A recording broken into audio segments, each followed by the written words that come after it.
오늘부터 7월 임시국회가 시작됐습니다. 앞서 전해드린 대로 여야 원내대표들의 의사 일정에도 합의를 했는데요.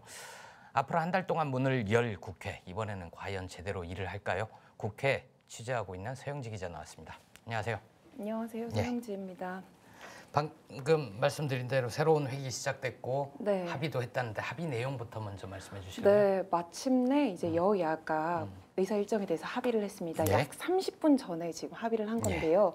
합의 내용은 크게 4가지로 정리할 수 합의 있습니다. 안 했으면 막 방송에서 저질겨 오랬죠. 네, 다행히 합의를 해서 네. 이제 국회가 열리게 됐는데요. 합의 내용을 간단하게 설명을 한다면 네. 먼저 야당에서 요구했던 안보 국회, 그러니까 내일부터 이제 국방위, 외통위, 정보위 등 관련 국회에서 안보 상황 관련해서 질의를 이어나가게 됐습니다. 두 번째로는 러시아의 영공 침범과 일본의 독도 관련된 망언을 규탄하고 중국에 대해서도 유감을 이렇게 표명하는 결의안을 채택하기로 했습니다. 결의안 채택. 세 번째로는 이제 지금 멈춰선 추경 심사를 내일부터 재개하고요. 추경 심사도 시작은 하는군요. 네, 그렇죠. 그리고 마지막으로는 본회의를 8월 1일에 열어서 추경안과 민생 법안 그리고 일본 수출 규제 보복을 철회하라는 결의안 등을 채택하기로 했습니다. 아, 그럼 8월 1일 본회의에서 추경도 처리를 하나요? 네, 그렇게 지금 합의안에는 나와 있습니다. 그렇군요. 근데 갑자기 궁금해지는데 사흘 뒤면 8월 1일이잖아요. 그리고 8월 1일이 본회의가 잡혔고 근데 왜 7월 국회라고 하죠?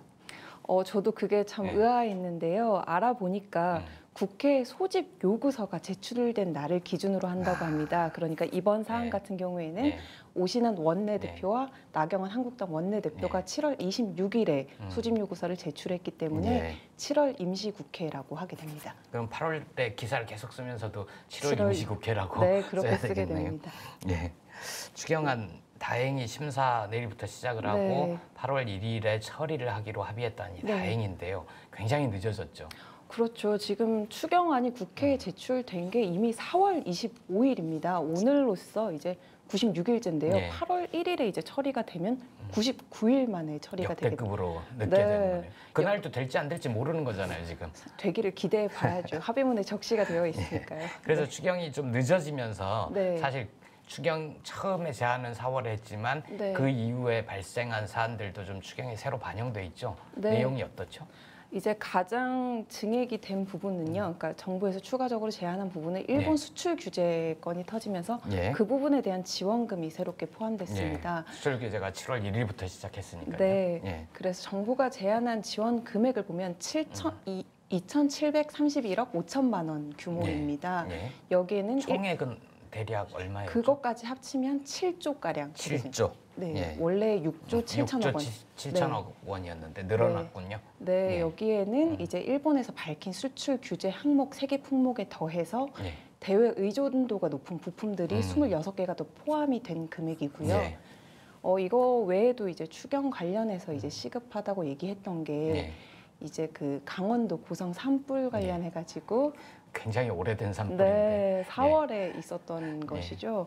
이제 산림 복구와 관련된 예산 그리고 미세먼지 좀 나아졌다고는 하지만 미세먼지 관련해서 노후 경유차 이런 폐지 지원하는 부분도 있고요. 추경이 워낙 지금 장기적으로 안 되다 보니까 끊긴 이제 사업들도 있습니다. 이제 대표적으로 2개만 예로 들자면 청년 이제 고용한 기업들의 지원금 주는 청년 고용 지원 장려금이라는 것도 이제 예산이 뚝 떨어져서 끊겼고요. 이제 고용 위기 원래 추경에서 더 채워 넣어서 계속 사업을 이어가야 되는데 예산이 다 써버려서 끊겨버렸다는 거죠. 이미 한두 달 된 것 같고요. 그리고 고용 위기 지역 이런 곳에 희망 근로 사업 이제 단기 일자리 지원해주는 사업도 예산이 없어서 지금 끊긴 상태입니다. 그러면 추경 통과가 되면 다시 이어갈 수 있는 건가요? 네, 그렇죠. 추경 외에도 법안도 많이 쌓여 있잖아요. 좀 대표적인 법안들 이번 그 8월 1일에 처리를 기다리는 대표적인 법안들 좀 소개해 주실래요?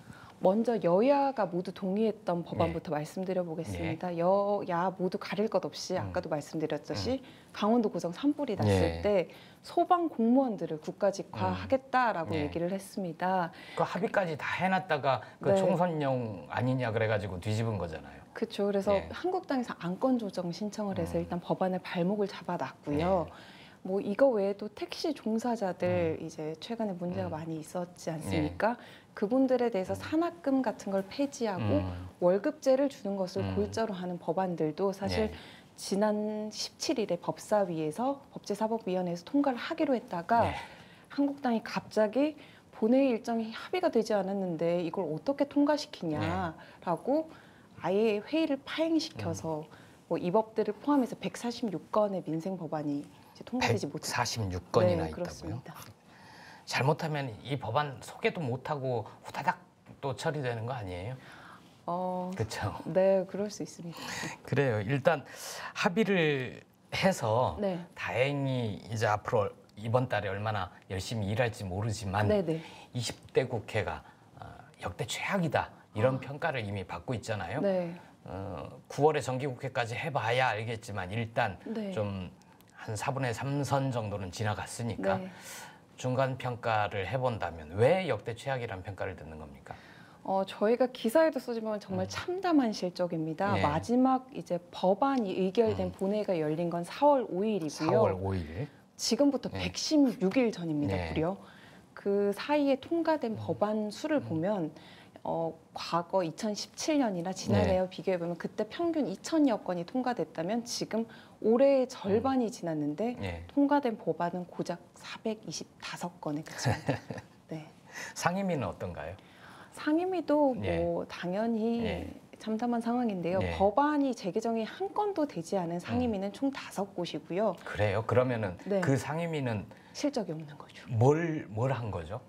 논의를 하는 논의만 척 하다가 이제 실적이 없이 끝난 대표적인 것입니다. 데가 어디입니까? 여성가족위원회뿐만 아니라 이제 정보위원회, 국방위 등 이렇게 5곳으로 알고 있습니다.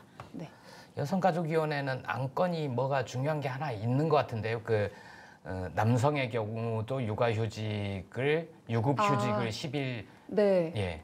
남녀고용평등법이라고 하는데요. 그 법안은 이미 이제 법사위에 계류 중인데 제가 알기로는 그 법안이 여가위가 아니라 환노위로 알고 그렇군요. 있습니다. 네, 제가 잘못 알았네요.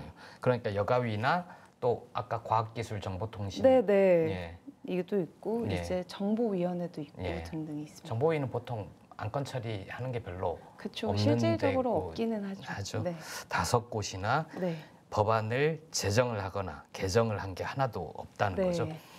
그러면 이렇게 국회가 좀 문 열어놓고 노는 날들이 물론 완전히 놀지는 않았지만 싸움하느라 바빴지만 이렇게 그 최악의 처참한 성적표가 될 것 같은데 그런 귀책 사유는 주로 어디에 있습니까?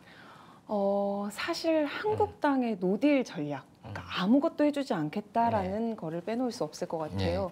그 근거를 혹자는 침대 축구라고, 침대 정치라고도 네, 하더라고요. 저희가 기사에도 많이 쓰는 표현이긴 한데요. 예.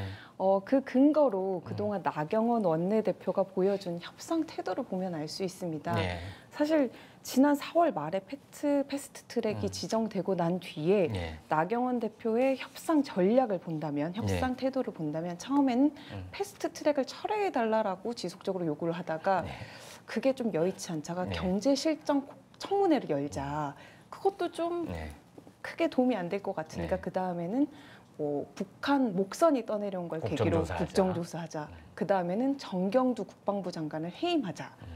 이런 해임 건의안 처리를 해야지 본회의를 열 수 있다 뭐 이랬었던 거죠. 그러니까 국회 정상화를 앞에 두고 조건을 차곡차곡 쌓아나가고 합의를 했다 뒤집고 뭐 이런 과정이 많았던 거죠. 네. 그래서 민주당에서는 이 정도 얘기한 걸로 이제 합의가 되나라고 하면 새로운 예기치 못한 걸 꺼내온다라고 이제 불만이 많았었죠.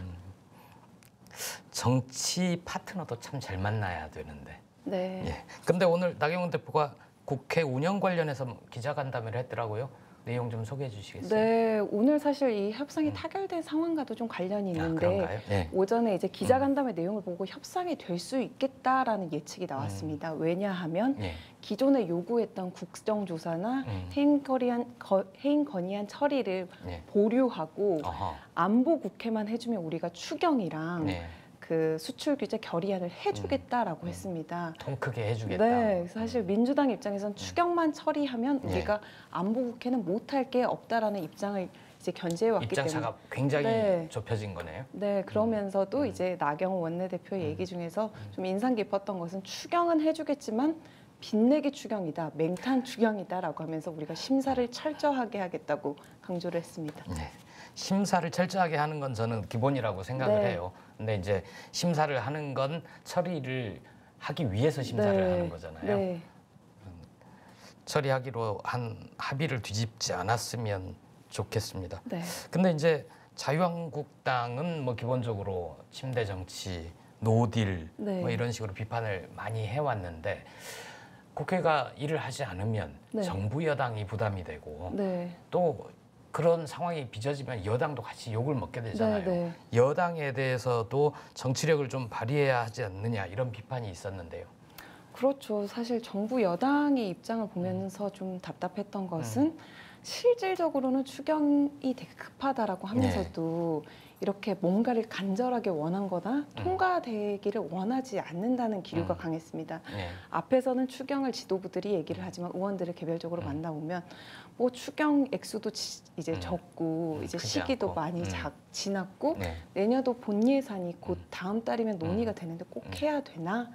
라는 이제 분위기가 강했었던 게 오히려 있죠. 자유한국당이 욕을 네. 많이 먹는 네. 게 내년 4월 국회를 4월 총선을 생각해도 도움이 되지 않겠나 네, 이런 그런 생각을 하는 분들도 있었다고 그러대요. 네, 네. 그렇군요. 어쨌든 좀 그 국회가 순항하는데 더불어민주당도 정치력을 좀 많이 발휘해줬으면 네. 하는 그런 바람이 점점 더 커질 것 같아요. 그 마지막으로 패스트트랙 얘기 좀 해봐야 되겠는데 네. 관련해서 경찰 수사가 속도를 내고 있잖아요. 네. 민주당 쪽 의원들은 거의 이제 수사 마무리 단계라면서요. 그건 아니고 지금 총 고발자가 39명인데요. 1차적으로 출석 통보를 받고 예. 조사를 받은 사람이 4명이고 예. 이제 그분들은 조사가 끝났고 2차 오늘 또 몇 명 나갔죠? 네, 예. 그분들은 2차로 출석 통보를 받은 분이 11분인데요. 예. 이제 홍영표 의원을 시작으로 오늘 뭐 김두관, 예. 이종걸 의원이 조사를 받고 있고 이번 주에 줄줄이 이제 일정이 예정돼 있습니다. 예. 그러니까 전체 의원 총수로 봤을 때는 이제 절반도 아직 조사를 받지 못한 셈이죠. 그렇군요. 네, 그러는 동안 자유한국당 의원들은 출석한 사람이 있나요? 없습니다. 그러면 자유한국당 의원들 중에 네. 나부터 먼저 나가겠다 뭐 이런 분은 있나요? 당연히 없고요. 이제 자유한국당에서 이제 고발된 사람들은 모여서 대책회의까지 열었을 예. 정도로 이 사안에 대해서 되게 겁내하고 있기 때문에 예. 자발적으로 나가서 수사를 먼저 받을 이제 가능성은 아직은 나경원 없습니다. 대표는 조사하려면 나부터 데려가라고 네. 그랬잖아요. 그럼 먼저 말만 세게 하고 실질적으로 그러면 당장이라도 갈 수 있을 텐데 그런 네. 소식은 아직 들려오지 않고 있습니다. 그렇군요. 네, 예, 앞으로 고생이 많으시겠어요. 아닙니다. 자주 나와주세요. 네, 예, 고맙습니다. 감사합니다.